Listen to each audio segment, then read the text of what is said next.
제가 요새 외부 강의를 조금 나가다 보면요, 여러분들을 만나게 됩니다. 강의가 끝나면 쏜살같이 이렇게 찾아오셔서 질문하시는 분들 계시고요.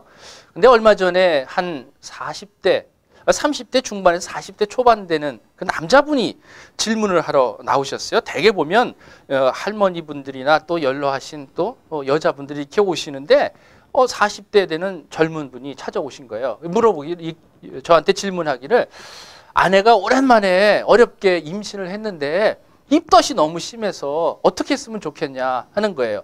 약을 또 먹일 수도 없고, 또 만약 병원에만 가서 앉아있을 수도 없고, 이거 어떻게 했으면 좋겠습니까? 좋은 방법이 없습니까? 이렇게 얘기하시는 거예요. 너무 아내가 입덧이 심해서 구역질을 심하니까 잘못하면 그동안 애지중지하게 이렇게 좀 준비했던 그 애가 떨어지지 않을까, 이런 걱정도 되고요. 근데 이 남편 됐더라고요.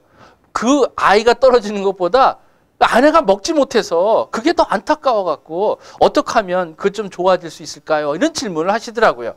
참 이런 남편 좀 보기 힘든 남편인데요.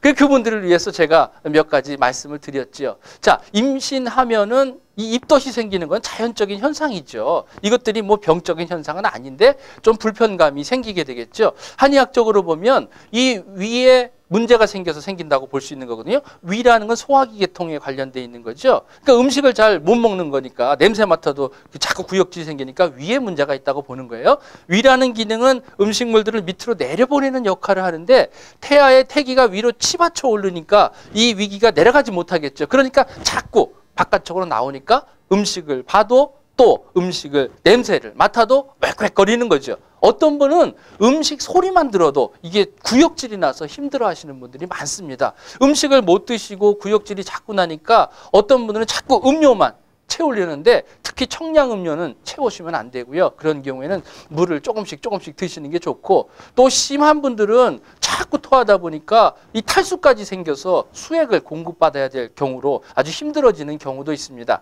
그래서 거기까지 안 가고 그 조기에 어떻게 이런 것들을 잘 관리할 수 있을까, 이것부터 제가 말씀을 드릴게요. 첫 번째는요, 음식을 조금씩 드셔야 돼요. 좀 냄새가 난다고 해서 음식을 아예 드시지 않게 되면 나중에 그 음식을 먹기가 더 힘들어지고요. 조금 지나서 음식이 조금 맛이 좀 느껴지고 냄새에 좀 거부감이 없어지면, 그때 되면 또 너무 많이 드시면 과식하면 또 문제가 될 수 있고 자꾸 체할 수 있으니까 그러지 마시고요.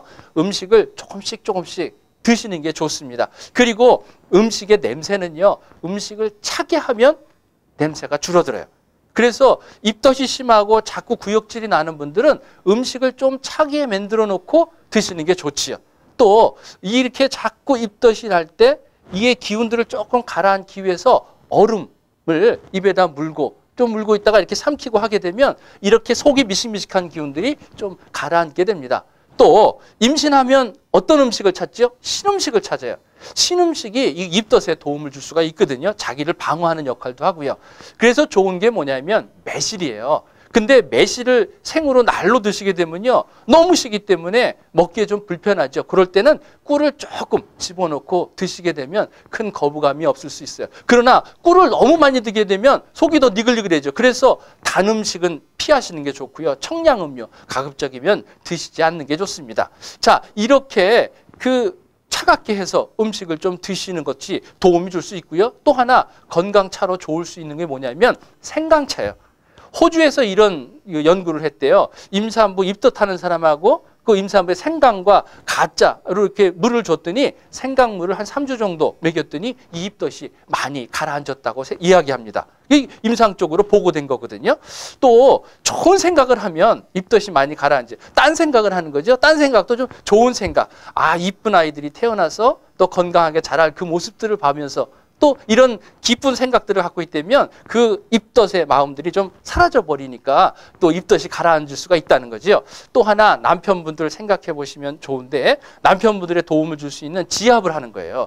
지압을 하면 어디냐면 손에 보면 손목 주름하고요. 그 다음에 팔꿈치가 있거든요. 손을 이렇게 구부리면 요 두 개에 여기에 보면 아주 그 힘줄이 있죠. 그 힘줄 가운데에 보면 요 손목하고 팔꿈치에 6분의 1 되는 지점이에요. 이 부분을 눌러주는 거거든요. 이 부분을 꼭 눌러주게 되면 이 입덧이 좀 가라앉는 걸 볼 수가 있어요. 이 남편들의 세심한 요 조그만 배려가 아내의 그 입덧을 가라앉힐 수가 있습니다.